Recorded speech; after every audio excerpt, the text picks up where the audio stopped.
Welcome to Boundless Pursuit, a weekly podcast providing motivation, entertainment, and education to anglers and outdoorsmen. I hope that the stories you'll find here will encourage you to chase your passion more fervently, to open your mind to new opportunities and perspectives.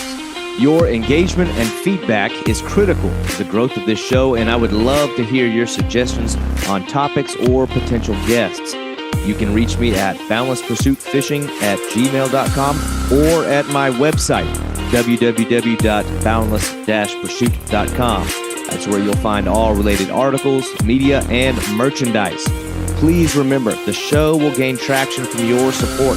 Be sure to like, comment, and share this podcast to your friends and connections. I'm your host, David Graham. Now let's get on to today's episode.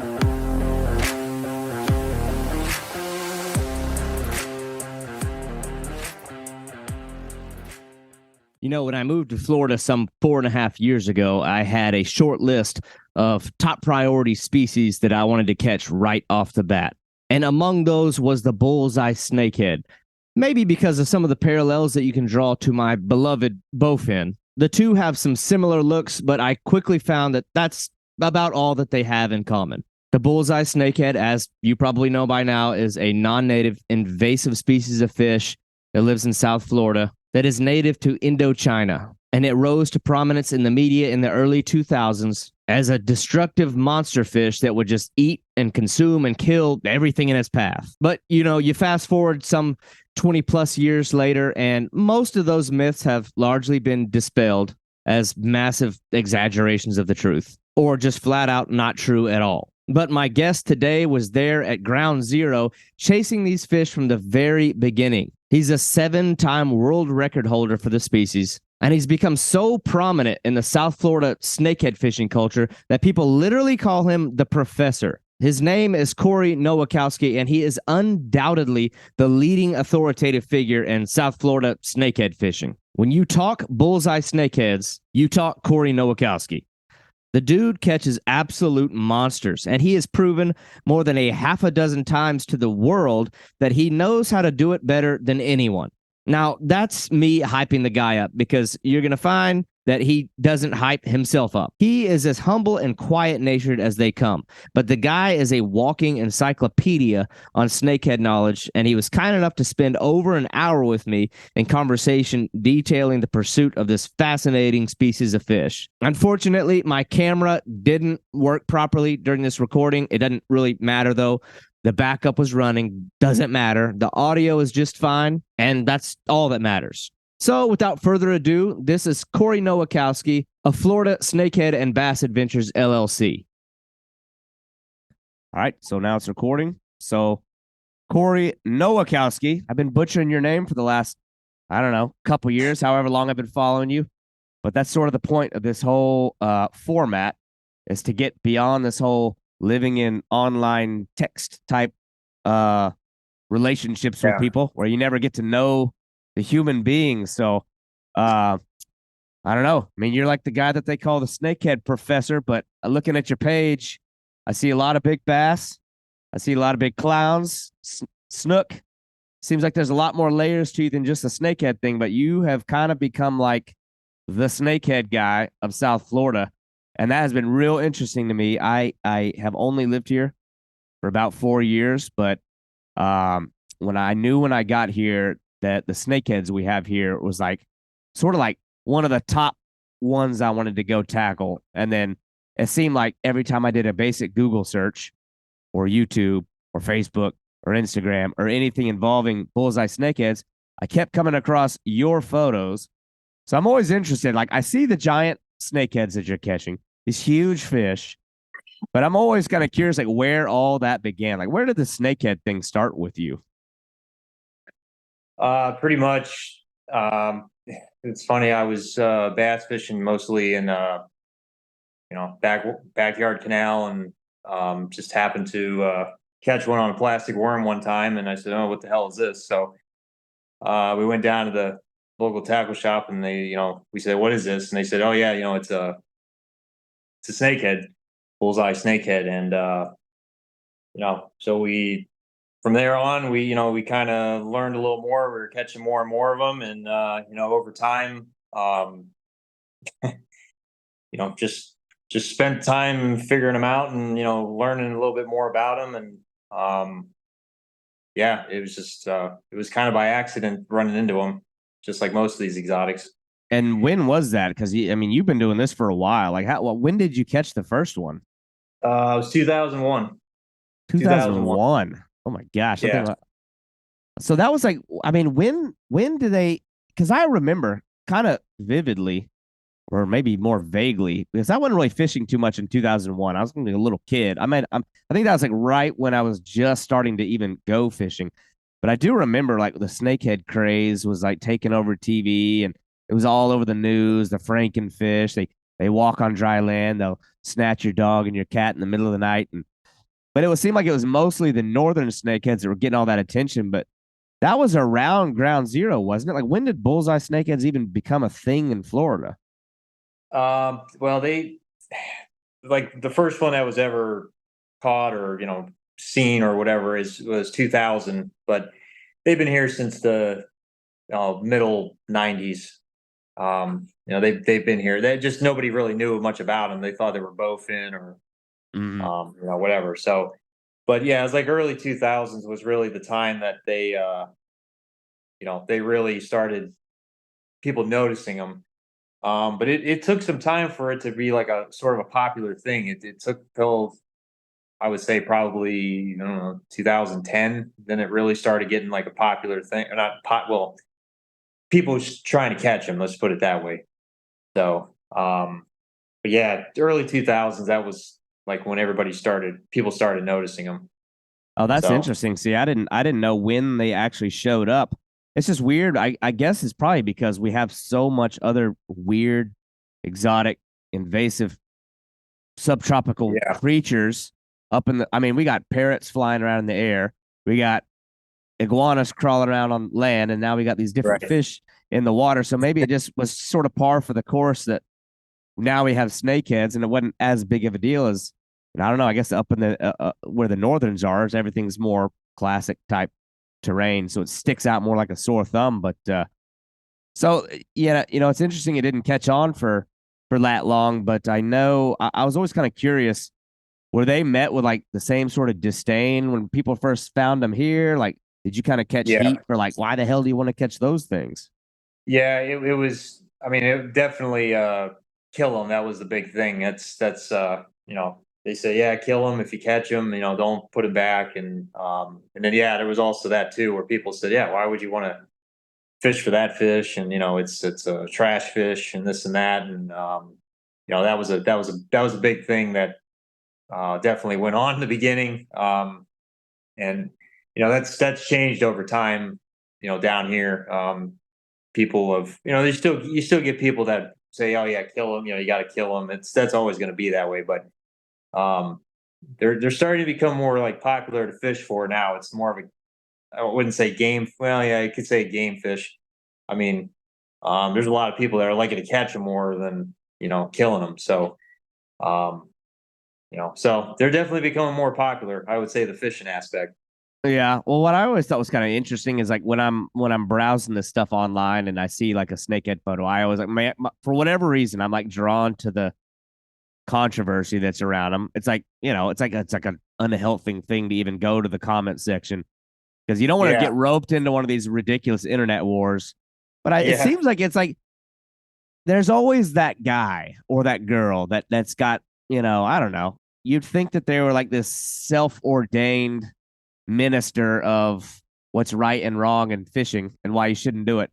But like, and I don't know if you've noticed it, it seems like without fail, it's always somebody that isn't in Florida, that's never seen a snakehead and that lives nowhere near here, that's got all the information about why what you're doing is wrong. And I always thought that was kind of interesting, but it's like, I was just kind of curious because I can tell, like, even beyond how many of these big bullseye snakeheads you're catching, you're really like avid and on top of the big bass around here. So it's sort of like, I don't know. It's like, I think there's a lot of people that look at that as like through a strange lens. Like, well, what are you doing condoning catching these invasive fish that are harming and threatening bass, I mean, what has your direct observation of these fish? What impact have you even observed, if any, that they've made in the last, what you've been seeing them for 20 years now? Yeah. Well, I mean, even back, I would say 10, 12 years ago, I mean, we were catching pretty good sized bass along with the snakeheads, and that's kind of what made me start changing my thinking on it. And it's like, well, if everybody says they're eating everything and there's nothing left and they're causing so many problems, and why are we catching bass? Why are we catching big bass with them? And I don't see the issue. I mean, you catch everything else. They eat so many different things. Mm-hmm. We have so many exotic fish down here, and they target a lot of like the Mayan cichlids and the tilapia. I mean, they eat bass. Yes, of course they do. And bass eat them, and peacock bass, eat both of them too. And, snakeheads even eat their own. So, I think more than anything, some of these places that, you catch them, I don't think there was ever a major bass population in the first place. There was a drainage ditch. Right. I mean, Yeah. it's, you might as well just leave them. It makes it worth fishing some of these places. It's just, I mean, I don't think there was ever any, major bass populations in those places anyways. So, I mean, not that I ever seen, but the places where you got deep water, lakes, rock pits, those places, you catch bass along with snakeheads. So and then peacock bass, they all mingle together. So, yeah, I don't see the hysteria that everybody brought up. Well, I think it's it's such a different kind of, I don't know, like setup from what you see out of the northern snakeheads, where it's like they've got these open, like vast rivers, nothing between them and the next body of water they might want to go to. It's like the fear there, I guess. And even it's kind of funny, ironically, the observations that I've seen and heard and read about is that they're not having the same kind of impact people may have initially thought they were. But here it's like the bullseyes were put into bodies of water that are already like a far cry from what that water used to look like, Right. I don't know, decades ago. It's already been dramatically altered by man-made changes, pump stations, dams, levees, different kinds of exotic fish that were already there. I mean, it's not the same kind of thing. But, you also read about these fish being indiscriminately killing everything in their path and bloodthirsty monsters that'll just attack whatever gets thrown their way. I mean, what is like from an angling standpoint when you're throwing lures at them? Have you found them to just be this bloodthirsty monster that's just 100% of the time going to eat whatever you throw in their path? Sometimes when they get aggressive enough, I mean, they'll hit just about anything. But there's a lot of times where they'll come up to a bait and they'll kind of check it out more and they'll actually hit it. So they're not as super aggressive as everybody says they're supposed to be. I mean, the biggest thing I do when you fish for them is my rule of thumb with it is you don't want them to see you before you want to see them before they see you, and because they'll spook off really easily. So it's one of those things. They're just like a normal, just a normal fish. Everybody may have seen that way where they're like this crazy fish that's going to attack. It's just that's not the case. It's just, they're a normal, just fish like everything else. They spook off, and, once they see it, that's the biggest thing. They got pretty good eyesight for that. They'll pick you up and pretty fast. Yeah, that was one thing I noticed about them when I first came over and started poking around looking for them. Is like it seemed like if I saw them, like by the time I'd get lucky enough to see them, it seemed like it was too late. Yeah, I was like, these damn things know that I'm here. I like, for me, like sight fishing for them was really difficult because they were seeing me or something.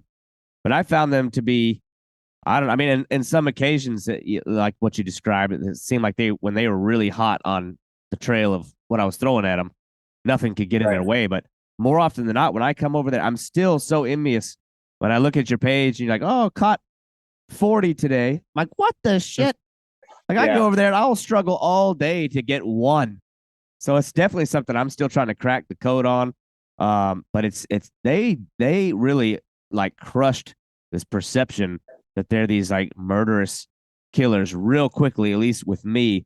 So I thought that was pretty interesting. And I think a lot of it is, and I say this a lot anytime I talk about snakeheads, it seems like they're sort of like the victim of the name they have. Right. Because, and I know that sounds weird, but I am like convinced that if their name was like the fairy fish, maybe Right. people would like them more. But, there's Yeah. just, I mean, people get weird about actual snakes, and there's just this connotation in America or really globally with snakes. And it's like, I don't know, you kind of trace that back to like religious times where, people associate snakes and serpents with the devil.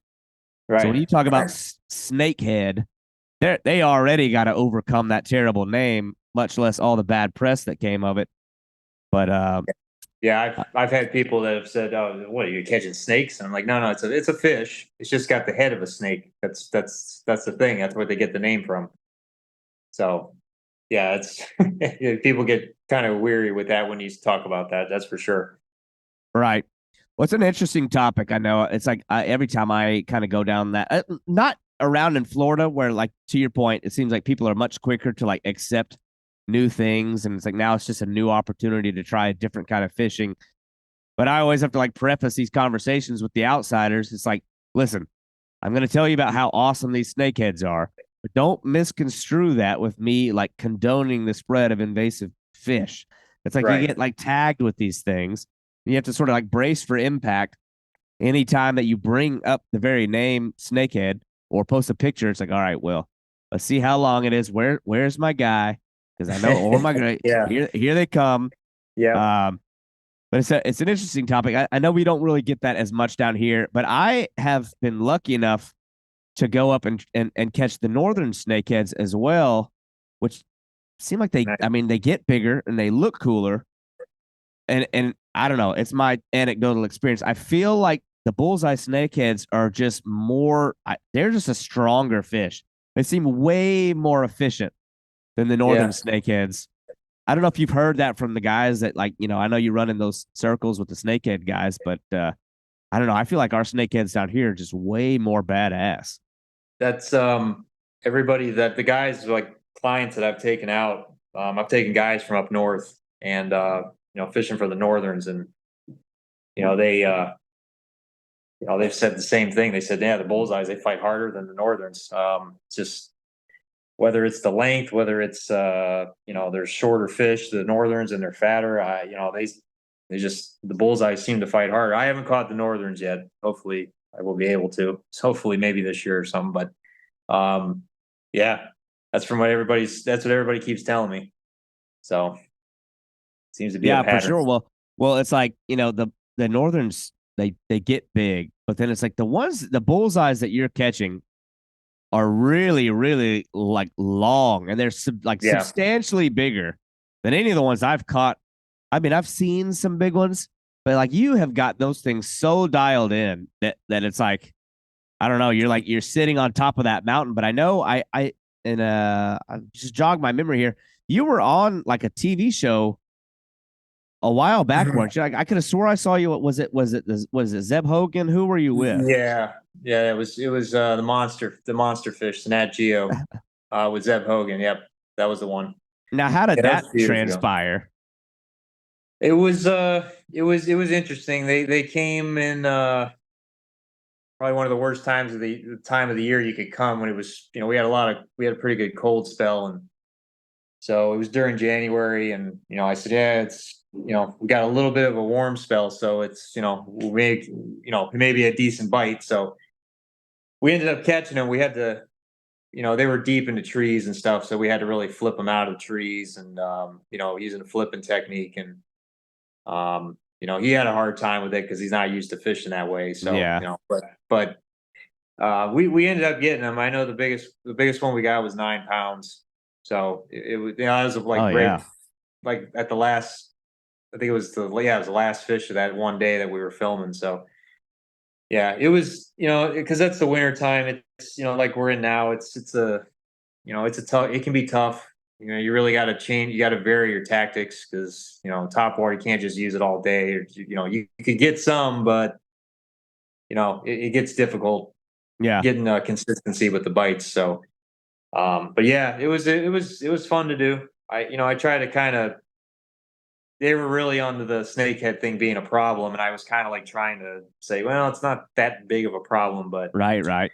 you know, they kind of wanted to make it like a river monsters type show. So Yeah, I think sort that's of. that's a risky thing to get, I guess, get involved with, because you're going to kind of be associated with whatever their program is. So I imagine you Yeah. wanted to like ascertain, well, are we telling stories of these things killing babies or what? But it's, I don't think Yeah. even I don't think those guys believe any of that stuff. But at the same time, when you're trying to get like ratings and viewership and keep your program afloat on national television, unfortunately, I think they have to tie in controversy Right. and drama. So they just, doesn't help the Yeah. snakeheads necessarily. I mean, I No. think No.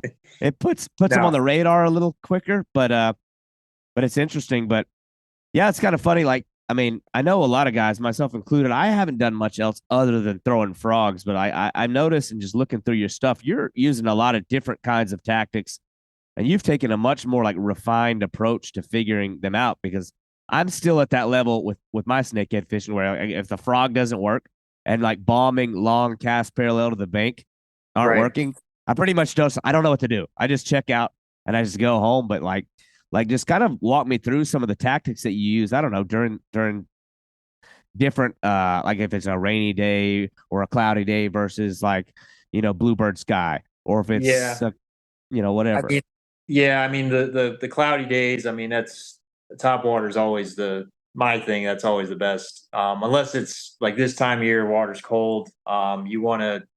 Then you got to be a little. Then you got to vary things because you got to try to use a spinner bait or a chatter bait. Really slowly. Running on towards the bottom. Craw baits like flipping, Texas rigged. You got to really slow it down.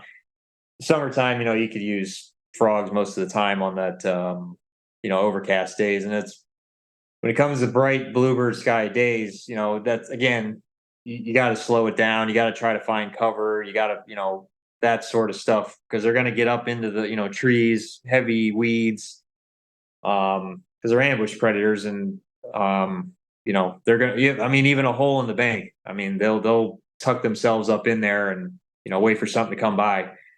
But and then like the winter time, it's just slowing it down. It's like I said, punching is a big thing, or punching weeds,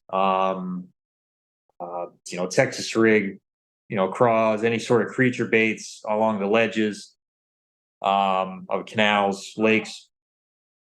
But it varies. You got to vary your tag. I just did it because fishing different times of the year. You figure this stuff out, and when you're not getting hit, you gotta change it up. Yeah. So, Well, I guess if it was uh, so one dimensional, maybe people would burn out on it. But I think that's part of the draw in the fish, especially now. A lot more bass guys. I mean, they can be the biggest detractor in the world and be like, those things don't belong here. Die right. hard Oh yeah. native guy. But it's like, I don't know, man. I was like, after the first couple of times I saw one of those things wake across the top of the water, and like the ferocity that those things smash a top water is like deeply impressionable. Like when I saw that, I was like, oh my gosh, I get it. Like right off the bat, I get it. Like Yeah. I can see why it seems like people almost catch like, I guess, what do they call it? Getting snake bit. You get Yeah. like, you get You like, get addicted. yeah. And I was like, yeah, that's probably a good thing that they don't live over on my side of the state. I'm in Naples. We don't have them Okay. over here, but that would Yeah. probably occupy all of my time if I had those things uh, Yeah. in my backyard. But another like interesting thing that I noticed between them and the northern snakeheads is, and maybe it's just because I was just, I don't know, I'm a shitty fisherman. The northern snakeheads are really weird in the way that they bite the lure. I couldn't believe Okay. how much they were missing. They Oh seem yeah. so inefficient.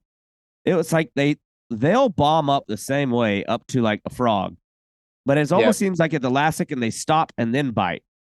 So Huh. you miss so many. But I mean, at least my observation, like with the bullseyes, like there's a lot of follow through. Like when they want to eat it, like they choke it all the way Yeah. down, and there's Yeah. no mistaking it. They just seem so much more like efficient of a predator than the northerns.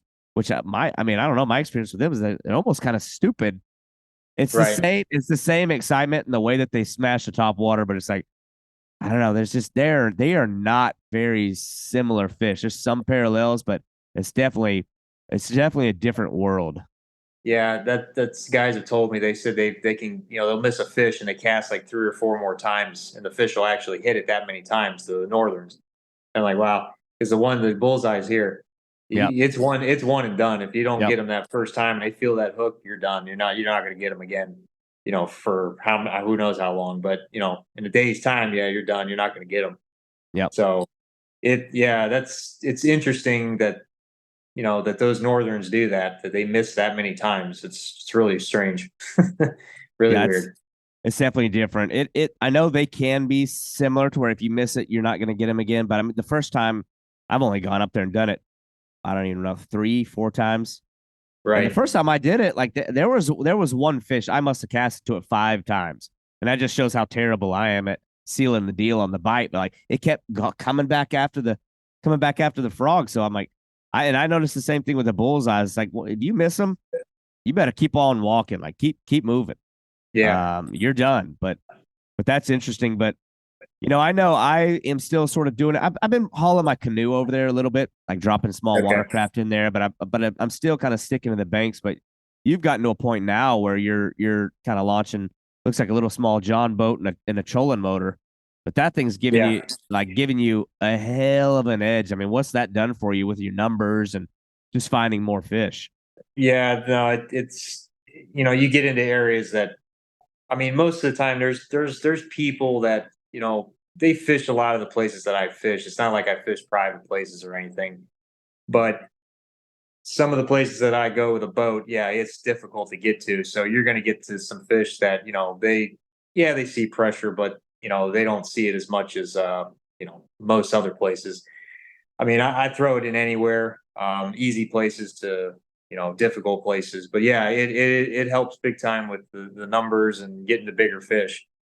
Though the recent or the record that I got 2 years ago, the recent one, I mean, I got that on land. So I mean, it was a place I just pulled up on the side of Yeah. the road and ended up running into that fish. So but yeah, the boat, yeah, the boat's always the best. I mean, getting into these tight places, that's the best way to do it. And then there's some places that I go from one canal and you go to another, and or one body of water to another, and you know, just that anticipation. It's always fun to go to places like that. Right. To explore places. Yeah. So that's a big thing. It's Well, helped a lot though. I notice I have to start toting my canoe over to do that because I mean it's got no point now where that I don't know culture of fishing or that scene has grown so big. I can't go over to that area in any urban setting where I can walk on foot and not find frogs in the trees, Right. frogs on the bank, frogs floating by in the water. I'm like, okay, well, I'm not going to throw anything these fish haven't already seen. I'm like, when I look around and I see that, I'm like, it just looks like a frog Christmas tree. Yeah. I'm like, Right. oh man, this spot's Yeah. blown out. Like this ain't gonna work. But and it kind of makes me curious. Like in your experience, you were kind of been there since before everybody else. I mean, is the fishing getting better? Is it getting harder to come across them? Are they like adapting to this? Are they learning? Is it I mean, I'm Yeah. kind of curious what the snakehead fishing today is like numbers wise as compared to maybe how it was 10 years ago. Oh yeah. No. I 10 years ago it was there was a lot of places that you could go and catch a pile of fish and a lot of big fish with no problem. You didn't have to, you know, go to places that you had to travel from one body of water to the next to get away from that. I mean, some of those places have returned because people, the easy places to get into because people thought, oh yeah, they're all gone. There's nothing worth fishing here, and some of those places have really come back. But yeah, no, back in the day, I mean, you could catch 30 fish with your eyes, blindfolded. Oh I mean, man. it was pretty stupid. I mean, the average fish in a lot of these places was like between 6 and 8 pounds. So it was pretty stupid fishing at times. I mean, you could load up on them in a hurry. So now, yeah, they've, people have killed, there's a lot of places people have killed them off, and, Yeah. that's happened. But also too, the pressure, just with anything, fish adapt to things. So they're not hitting top water all Yeah. the time in some of these places. So that's where the different tactics come into, getting them on certain days. You're going to get them on a certain bait more than others. So that's kind of the thing you got to, adjust to.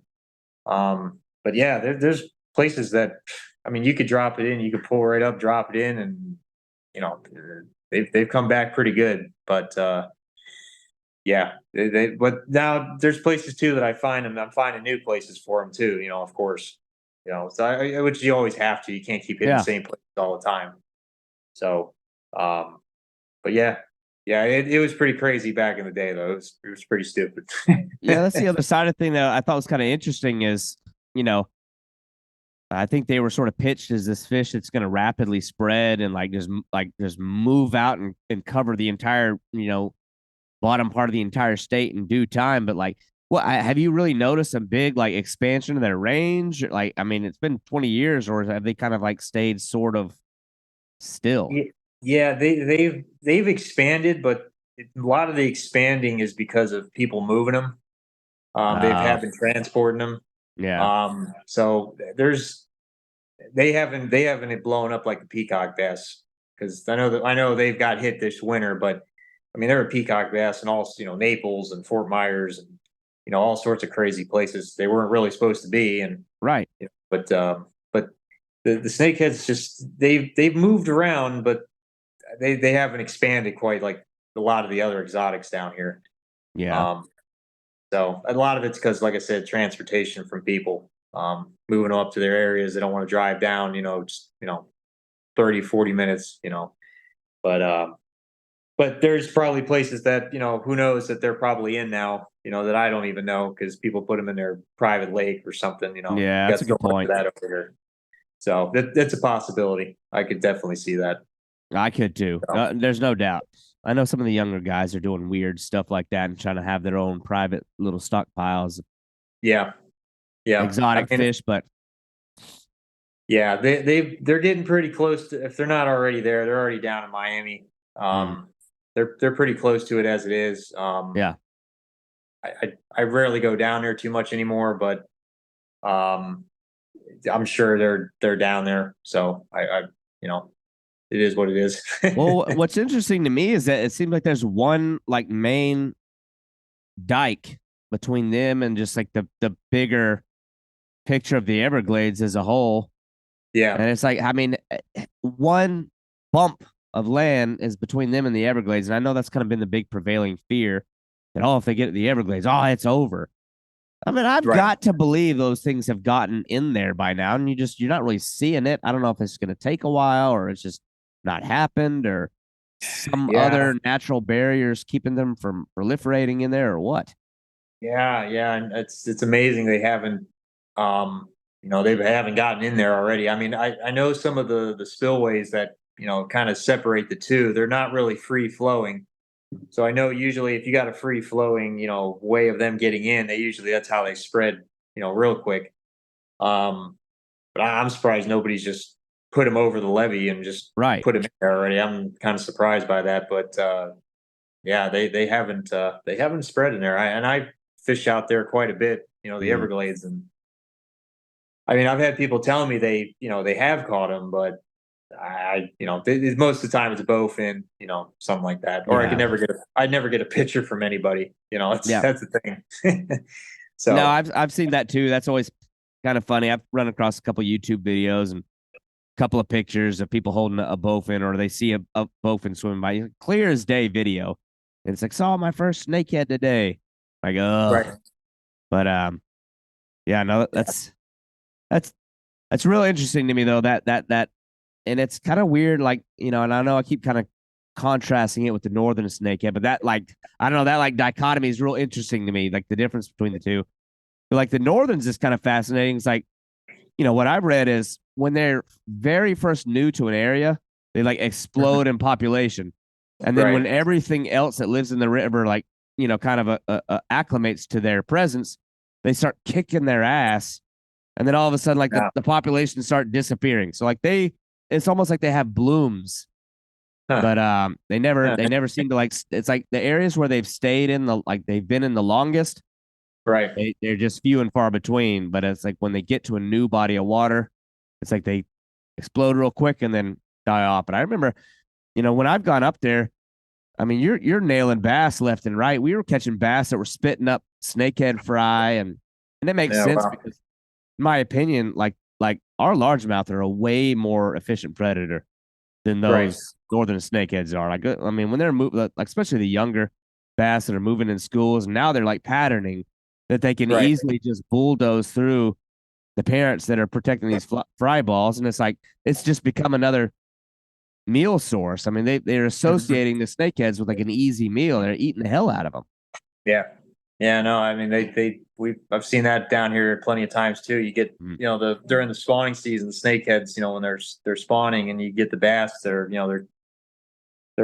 watching those snakehead fry, and they'll go in there and try to pick them off whenever they can.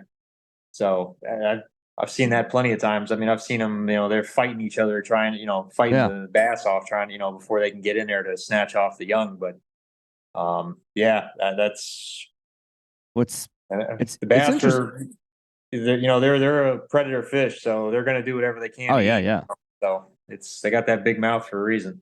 What's interesting when you mention the peacock bass too, because like that's something to touch on. Like you talk about a fish that can like really take over and like nothing else can compete with. Those peacock bass to me, like I was excited about fishing for them for like, I don't know, maybe the first 6 months of being here, and then I realized how quickly I was like, they're cool. It's a pretty fish and they fight hard, but it's almost like too easy. Like they're everywhere. They're all over the place. But again, kind of talking about the name thing, that is a fish that benefits from a pretty, it's not a bass. They're cichlids. Yes. But, exactly. You talk about butterfly, peacock, bass. That's, I don't know. It's a more attractive name. It's a more marketable name. It's a more marketable fish. And I know, unlike the snakeheads, they've actually been intentionally moved around because it's an economy booster. It's drawing tourism. But exactly. But you talk about two fish that can really impact the others around them. It seems like those peacock bass are way more voracious than a snakehead. Yeah, they're a lot more aggressive. People don't understand. Those peacocks they get into a school, during the wintertime or any time of the year. They get, you get 40, 50 in a school, and once something moving, they'll grab anything that's possible, they can find. So yeah, they're way more aggressive than a snakehead is by a mile. Because I spent a lot of time in the past fishing for them and I still do, but back in the day I really fished for them, and they're super aggressive. I mean, they go for anything moving fast or anything moving. They're just super aggressive. So yeah, I would definitely say that they're more aggressive, no doubt about it. And I'll get people say, "Oh, snakeheads, they're more aggressive," and it's like, nah, it's peacock. Right? No. Some people say that the snakeheads will impact the peacocks, their populations in their lakes. And I'm like, nah. I said, no, those peacocks just do fine. They're not going to. Mother Nature's the only thing that's going to limit them on, them populating. So, yeah, it's way more aggressive fish. That's for sure. Yeah, I'll still come over there and do it every now and then. It's been like, it's probably, I'm closing on 2 years since the last time I targeted a peacock bass, but it's like, it's a novelty catch. It's one of those things that's kind of the intrigue is just that, hey, here's a colorful fish that fights hard, but I may come over there sometime soon to do that, but I'm much more interested personally in the snakeheads thing. But you've gotten to a point now where you've clearly mastered it to a level that now people are even like reaching out, like, hey, I'll pay you to take me do this. Or a TV program said, hey, we want you to take us out there. And now you've even ventured to a point where you're actually guiding people for snakeheads, which I find deeply fascinating. That this fish, 20 years ago was like the horror of all horrors. And now you've actually got people that are traveling here and I'm interested to know where they're coming from or what their background is, or the kind of guys you're dealing with that are paying you to take them out there to catch snakeheads. So I mean, tell me a little bit about that. How did that get started? Like, what was your client base typically consist of? Well, I've had a lot of guys. A lot of the guys that I've had, they've been northern snakehead fishermen. I get a lot of those guys. They want to come down. They never caught the bullseyes. You know, they want to compare them. And I've got a lot of those. I've had a lot of those guys. And I've had a lot of local people too. You know, just wanting to learn more about the fish. You know, or I probably too. Probably too, it's because they want to learn where you're fishing too. I'm sure of that, Oh but yeah, yeah. that's always. But I've had people from all around the country, coming to fish for them. You know, they get the idea. I mean, I got one guy that I've had a couple times. He's from South Dakota, and he told me a story that a friend of his had one in his tank years ago, snakehead, and he's like, man, what the hell is that? And he said, that's a snakehead, and I don't know which kind it was. He didn't know, but so yeah, he found me on Facebook, and he said, yeah, I want to catch these things. So actually, the last time he was with me, he got a 12-pounder, so that was cool. But yeah, I've had people from all over. I mean, I even had guys from they're bone fishing. They make the rods over there, the travel rods, Okay, and that's they're cool. from Singapore. You know, they're snakehead guys, so Yeah, they yeah. came over, and it's a lot of the people that come for them. It's something different. That's what they're. It's either something different or they're already addicted to snakeheads in some way possible, whether it's a different species or um, just they already have experience with them. So that seems to be the clientele that I seem to get, for those things. Yeah, that's what I was So kind of curious about. Is I know because I get the same thing. Like I do a lot of like the bowfin fishing stuff. It's one like yeah. it's just one of the fish that I've always enjoyed going after since I was a kid. But I noticed that like that snakehead culture over there in I don't know Southern Asia or Yeah. Malaysia and that kind of region where it's like that is like the thing. The lure guys Yeah. especially, and it's got to be at least once a month. I'll get one of these guys that reaches out to me and ask about bowfin. So I know that I had assumed that surely you're getting some of those guys. And what's Mhm. ironic, I think, is this the snakeheads that we have. I don't know what like the actual species is or where they're like native to, but and I might be wrong about this. Is it not true that they're actually bigger here than they are where they're native to? Yeah. Yeah. It's pretty much, I've gotten a lot of guys that have seen the ones that I've caught over here, and they're like, man, I said, we can never find anything like those fish that you catch over, where you're at. And I'm like, yeah, that's pretty interesting. And the most of the reason they say, that's going on is because, they get commercially fished. So over there where they're from, because they're such a good eating fish. So, over there, they're a delicacy. So, they're going out there commercially fishing for them. So that's why, the size gets, brought down. Um, but yeah, I mean, I've been to Malaysia myself, and I fish for the giants, and Yeah, no, that, that's something I wanted to get into for sure because I saw that and I'm like, oh my gosh, that's like bucket list stuff right there. yeah, yeah. I definitely want to get into that here in a little bit, but I don't want to like lose the bullseye thing quite yet because you're Yeah. going somewhere interesting with the topic of the fact that they're actually, it's ironic. The people will look at the snakeheads and be like, oh, that thing's nasty. That's a trash fish. Not realizing, I mean, what were they originally introduced? Like, who put them here? Like, how did they get here? It was for food, was it not? Yeah, yeah, that's the main reason. They were people were bringing them over, trying to sell them, sell them as a food fish, and people ended up putting them in the canals and said, "Hey, look, it's free food. I got a free source of having food or selling it." So they put them in, and they they got loose. Right. Now, have you tried them So yourself? I mean, I imagine maybe you have, but have you eaten? I haven't tried them yet, but I'm curious of people who have like what their experience with cooking and like how you're preparing them, like maybe what you would compare them to. Have you eaten these things? yeah, yeah, they're really good, really good fish to eat. And then you can cook them any way. I mean, you can grill them, you can fry them, you can um, you can do anything to them. And any way you make fish, normal fish, you can do that with these things, and it's no problem. So yeah, it's they're very good. It's all white meat. You can't beat it. So great fish to eat, no doubt about it. Yeah, So, that's funny. That seems to be the sentiment shared by a lot of the guys that I talk to that do this way more than I do. Is that they're like, and a lot of them will go so far as to say it's the best tasting freshwater fish, if not the best tasting fish mhm. of any species that they've had. And I thought that was so interesting that hey, okay, if you want to kill them, don't throw them on the shore. There's been a couple spots I've gone over there and found some piles of them. I'm like, okay, well. Yeah. This mindset's still here a little bit, but you'd think somebody would, it's weird that we feel like, some anglers would just feel like, well, that's beneath me. Like, that's like, I won't stoop to that level, not realizing like, or, just being, I don't know, just resistant to the idea that these things might taste good. Mm-hmm. Yeah. Yeah, no, that's the thing. It's happened a lot in the past where people throw them up on the banks and shit. It's just people have done that all the time. And they still do it. I still find them every now and again. In places where they're up on the banks. But yeah, I try to tell people is that if you're going to eat them, or you're going to do something, well, you're not going to put them back. Eat them, do something with them. Don't waste them. Yeah, yeah. So, yeah, it's amazing if people don't. But the look of them is not. It's not the most appealing thing in the world because I get people that see them for the first time like, holy crap, look at the thing's ugly as hell. But Yeah.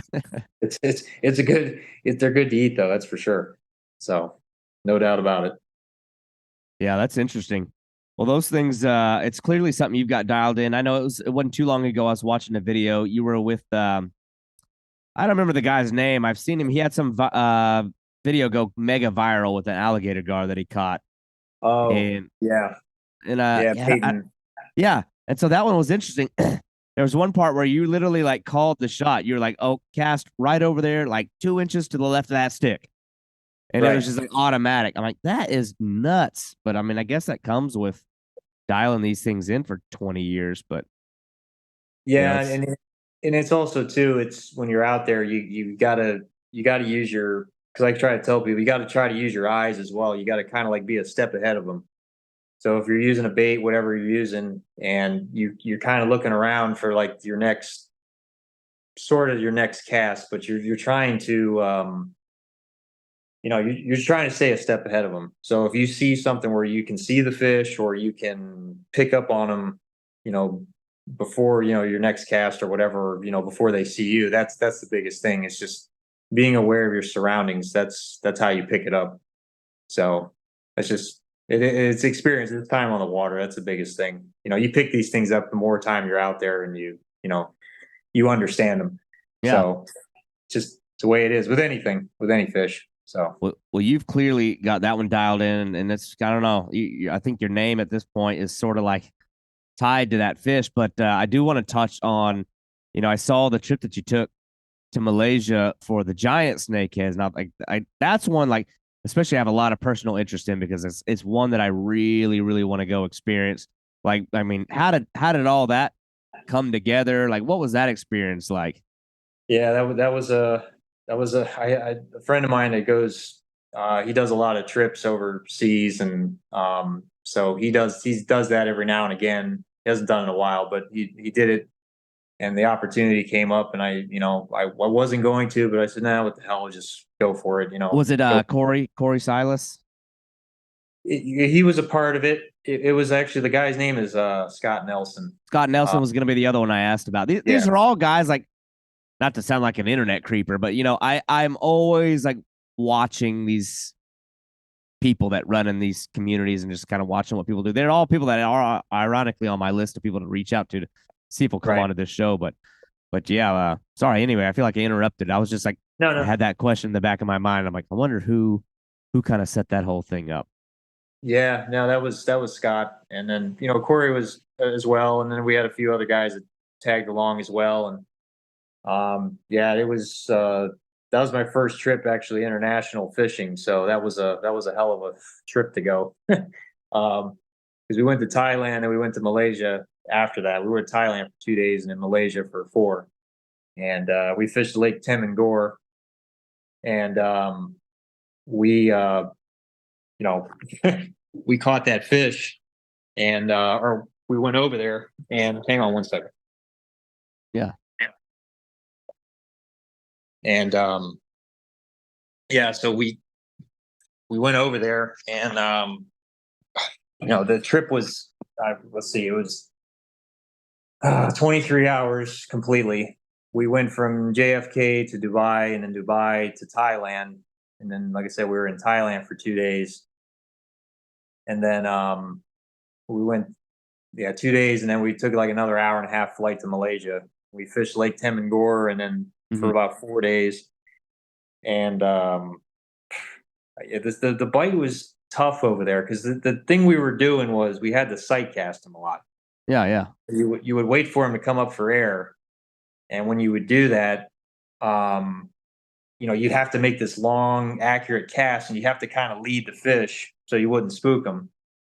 And a lot of times, depending on how they would come up and go back down, would determine whether they would hit a lot of times. Because if they come up fast and they come up and then they go down fast, usually they won't hit. But if they come up slow and then go down slow, usually those fish are the ones you would get to hit. And we got them on top water. The big one was the spinnerbait was really producing when we were over there. Okay. And then, that was a big deal. The big one that I got was 17 pounds. Oh man. And we got on a deep diving crankbait, which is kind of weird. For here, it's like they'll hit them here, but it's kind of weird. But it was a spawner. It was on a fry ball, and that was a hell of a fight. Those fish are the ones we have here fight hard, but the giants are a totally different story. They're way harder fighting. Yeah. Way harder fighting fish. They are just so strong. Because minute you hit them, man, they just start stripping, dragging. Ours do that here too, but those over there, they're a different story. They're just such a more powerful fish. So it's a really interesting one because I've gone down like the rabbit hole of like binge watching videos of people doing it, and it's like it's kind of hard to ascertain what's happening because the guy narrating is not speaking English. I can't tell what's really happening. A lot of times it looks like they're catching the fish in just like open water. I'm like, okay, well, is that like 20 feet of water? Like, what are they? What are the fish holding to? Is there any like even real parallels to the kind of fishing that maybe you find with the northerns or the bullseyes, where they're near vegetation or they're near this? A lot of those videos just looks like they're in the middle, like they're just like not near much. Maybe a few like it looks like there's like submerged timber and trees around here and there, but it just seems so different. Yeah, that was a lot of that lake had a pile of it was an old rainforest. So there was a lot of trees, stumps sticking up. But it was in deep water. I mean, I had baits that were dropping to the bottom, and it just was never ending. Oh man. I mean, it was so deep. I don't even know how deep it was, but it was super deep. Big place. It was a pretty wild place. Pretty cool trip. Seeing tigers and elephants, and it was pretty wild. I think I'd have a problem if I saw a tiger and there wasn't like some sort of artificial barrier between me and like a zoo cage. I get a little uneasy about it. Like, I don't know. Yeah, I'd have a problem with that. Yeah, but it'd be cool. Yeah, it was like a split second. I mean, he was up we were riding around in the boat, and we seen him up in the trees, and it was just like a split second. It wasn't very long, and he boogied. But it was the elephants were pretty frequent though. We seen a lot of those, and monkeys too. Monkeys were a big thing. So that's wild. But it's like I don't know. Like that's a lot of times those little details are always what interests me more than the actual fish that you catch. Right. Like when you throw in that I mean, it's got to be like an element of adventure. But that like it would intimidate me. I've never gone anywhere international. I'm hoping to this year. I've been kind of like one of the COVID holdouts, not to make this a topic of that, but it's like, okay, well now like that seems to be behind us. Like the travel restrictions aren't there. And I'm really hoping this will be the year that I do it. But the idea of going somewhere where nobody speaks like your language and you got to really like, I mean, were y'all relying on local guys that could kind of like be your voice and help you? Like, I mean, how are you ordering food? How are you communicating with people? Like that side of it seems real interesting to me, where you're just thrown into almost like a totally different like world. Yeah, it was definitely we had a guy that we were using to go over there. He spoke the language and stuff. So yeah, you got to go with people that set that up for you, because just going over there, Oh yeah. yeah, it's no way. It'd be a problem. So he's at least, Scott. He's an outfitter. He works with a guy that he sets that all up and stuff. So that makes it easier if you Yeah, can do yeah. it. So yeah, I wouldn't go over there any other way. No, Anywhere. you end up in some kind of Thai jail or something. Yeah. But Yeah.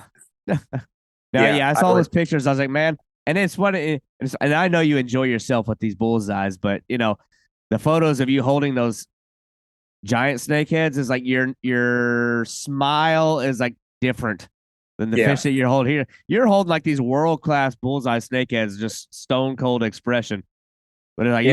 you look like a kid in a candy store when you're holding that big old giant snake. And they call them like what, Tomon or something like that over there. Yeah. They have a They different call them. name over there. Yeah, they call them Toman. That's what they Um, call them. So that's what they're the boat we were on. They call it the black tome, and that's what they called it. So, yeah.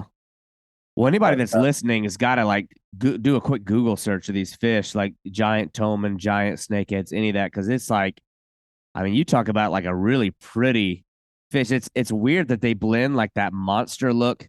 It's like a monster fish that is put on like a cloak of, I don't know, like a more beautiful fish costume, because they've got like the craziest colors, and you were able to catch some like the real colored up ones with the wild like blacks and whites, and like some of them get that like a spirally turquoise colors in their foreheads. I mean, it's a wild, amazing looking fish. yeah, the big one, the 17 that was a spawner. So they usually get like that white coloration. They get the purple in there, and then there was some other ones that we caught that had purple, green, like a black color. So they had there was a bunch of different colors on. I mean, there was some that we seen, they had a bunch of blue on them too, like a turquoise. Yeah. So they varied on their color. Yeah, the coloration on them is unbelievable compared to the ones we have here or even in Maryland. So that's one thing you definitely see when you catch them is the colors. So it's pretty wild. Those things were nuts. You weren't worried that setting the bar that high on those things is going to dampen the enjoyment of catching the ones here, were you? We're Uh, going that back there behind dumps, McDonald's parking lots and dumpsters and like crack pipes floating through the water to catch our yeah, snakeheads. And you come from a area of pristine wilderness, such a like crazy, wild, like stark difference between the two.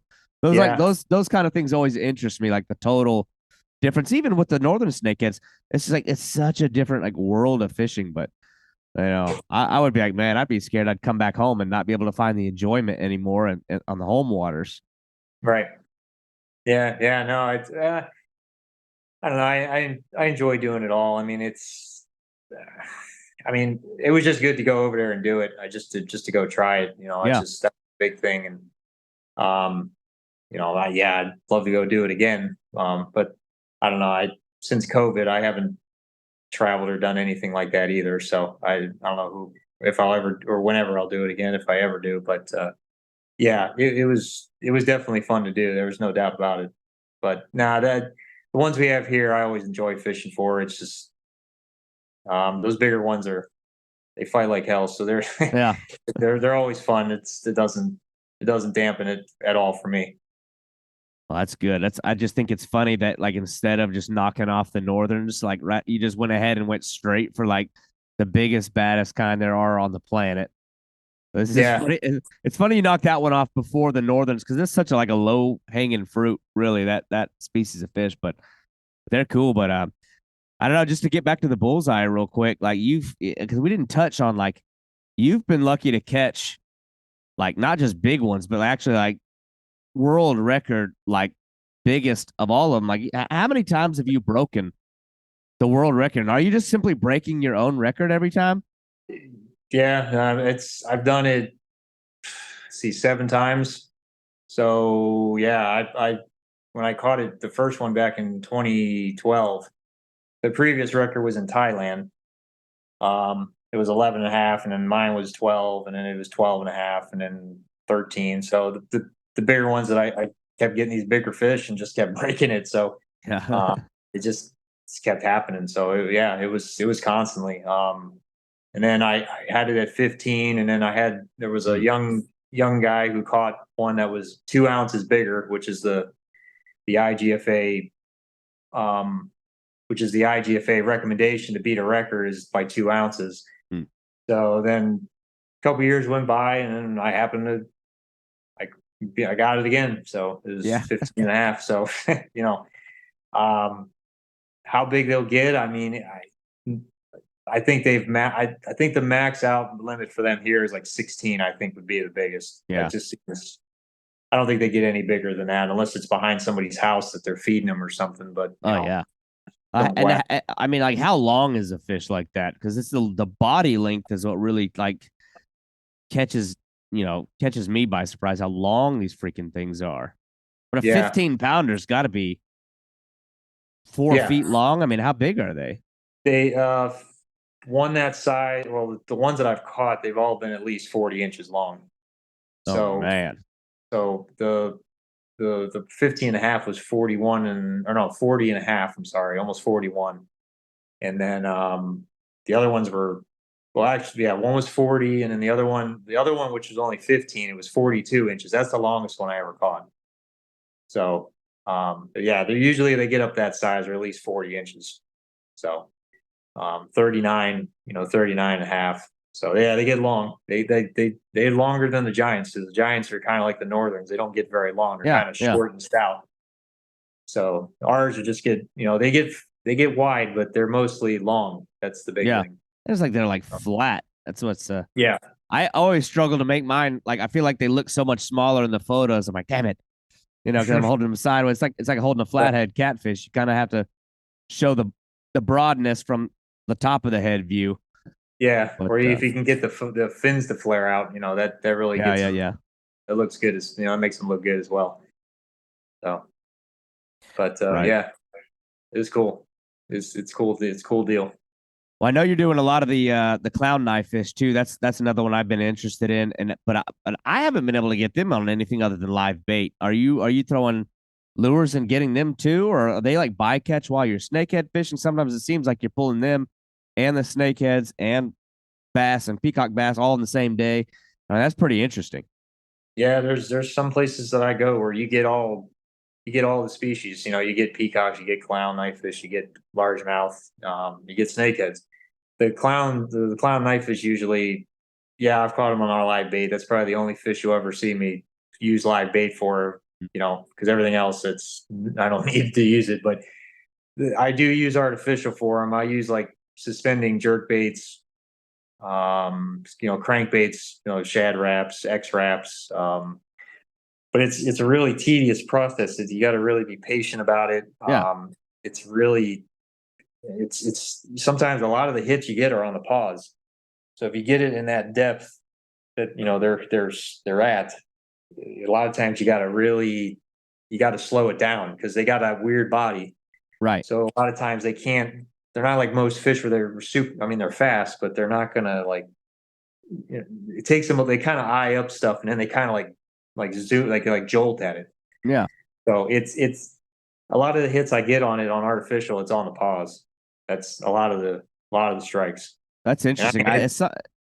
That's one that I really want to experiment with more because there's been times where I found them just piled on top of each other, rolling all over each other, and I could throw a bait in there and it was like a guaranteed automatic bite.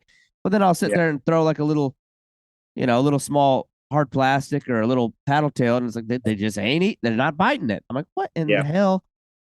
But it's an interesting fish. I guess maybe they get a little more active at night, but it was real interesting at the last time I went snakehead fishing. I spent like 3 days over there, just like sleeping in my car and just grinding, just being a little nomadic. But I remember there was one canal, kind of more in like, I don't know, it was more like the country type area. And I had just like to entertain myself, was walking this canal with like a spotlight, and these clown knife fish were everywhere. And they're like 12 inches of water. They're all like on top of each other in shallow water. But in the daytime, I went and fished the same area. They're nowhere to be seen. So I'm like, okay, well, this must be a fish that like holds to deeper, darker water. And then maybe at night they kind of, maybe that's when you do it. But That's possible. I really have never tried it. But I do know they're nocturnal. I know a Yeah. lot of that. They're definitely more they come up more to the surface during at night because during the day they're out suspending over deep water or whatever. Yeah. That's so. Yeah, maybe we're something to try. Who knows? Yeah. I know that But they have like the real distinct, like glowing eyes under a light. Like almost at first I thought they were like little tarpon, but it yeah, was like you could notice it from like 100 yards away. These bright, you know, beaming eyes. I'm like, okay, well, this is a fish that swims around and probably hunts more at night. It yeah, makes sense. They're not having to probably chase things down at night. They can sneak up on the snoozers. But yeah, yeah, that's interesting. yeah. A They're weird crazy fish. fish. It's an interesting one. Oh yeah, yeah. But They're interesting. That's for sure. That's are you guiding for those as well? Or are you just are you kind of sticking more um. to the snakeheads? it- if I get people that want to catch them, I'll take them out if they want to do that. I offer it. The big thing I do is snakeheads or largemouth bass. Even peacocks as well. But yeah, if I get people that want to do it, yeah, I'll take them out for it. I don't know about artificial unless they really want to do that, but it'd Yeah. probably be live bait. But because they're even tough on that too. There's times where you see them, there's thousands of them, and they won't. You get maybe one or two on live bait, depending on the day or what they're Right. doing. But yeah, I offer that as well. If anybody ever wanted to do it, so a lot of the guiding that I do is just it's in areas that are more secluded and out of the way. The reason I do it is because I try to go for bigger fish. That's just me. I Yeah. don't want to fish all the normal public waters. I've done that in the past and it's fun, but I have more enjoyment fishing out of a smaller John boat than anything else. So Right. Right. Well, you've done some serious work with that thing. I know lately I've been looking at the bass you're catching with this little John boat. I'm like, man, there's guys that put so much money into having these crazy rigs, and then here, yeah, yeah, I don't know, you're out there. You've gotten good with that thing, and I appreciate that because I'm like a canoe guy. So I always like enjoy watching the guys that are real efficient with a small watercraft or doing more with less. So that's yeah, cool. yeah. No, that's and it's I don't know. I'm not into spending 70, 80 grand on a bass boat. So it's Yeah, no kidding. I I have more fun out of a small 12-foot John boat or a 10-footer than anything else. You get there's so much water down here that's untapped, Right. you know, with the that you can fish with a smaller boat. It's just there's more of that than there is, fishing in a bigger boat, freshwater Mhm. wise. So I find it more fun. I just never know. You never know what you're going to run into. Big Yeah. fish. So a lot of fun. Well, the snakehead thing's been the real interesting one, and I know a lot of the guys that will inevitably listen to this. Well, most of them are probably going to recognize you anyway, but I got a lot of guys that are interested in snakeheads and do the snakehead things, maybe a little bit more than northerns. But you're right. There's a lot of the bullseye guys are wanting to go catch the northerns. The northerns are wanting to go catch the bullseyes. But Yeah. anybody that's listening that maybe like, all right, well, this guys like how can people find you? Like, what's the like? Do you got a site or your social or like where could people find you if they wanted to ask questions or maybe even try to set up a trip? All right. So yeah, I've got a few different ways. I got a website. It's www.floridasnakeheadandbassadventures.com. You can go through there. My Instagram is Corey_Nowakowski. You can find me through there as well if you wanted to do something. And then also my Facebook is just Corey Nowakowski, or I have a business page too. It's Florida Snakehead and Bass Adventures. So there's a number of ways you can get a hold of me. And all my info is on that stuff. So, if anybody needs to call me or email me or whatever, to set up a day, then, they can do it that way. So, easy ways to do it. Those are the ways. So, Yeah, well, with 7 world records and 20 years of experience, and all that stuff under your belt, I think it's safe to say anybody who wants to come down here and catch these fish couldn't be in safer hands than to reach out to Corey. And all you got to do is take a quick glance of his Instagram, his website, and you'll see these monstrous fish, and that should affirm what I'm saying. But But yeah, man, I really appreciate you coming on here. You're one of the guys I was like most excited to talk about because you're like you've sort of cemented that position as like the guy down here, and in Florida that's like hard to do. Like everybody down here fishes, so for you to be like the guy on anything, you probably don't want to. You're probably too humble to admit that. But I'm telling you right now, for you to be the guy of anything down here is kind of a big deal. But so man, I appreciate you coming on here.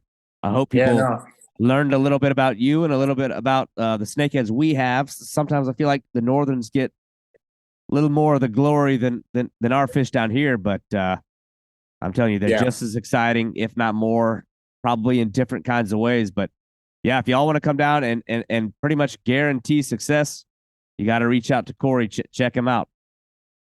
Cool. Yeah, come on down. All right, man. Well, I'm gonna let you go. I'm gonna get these kids ready for bed, and I'm sure we'll be in touch. Yeah, no doubt.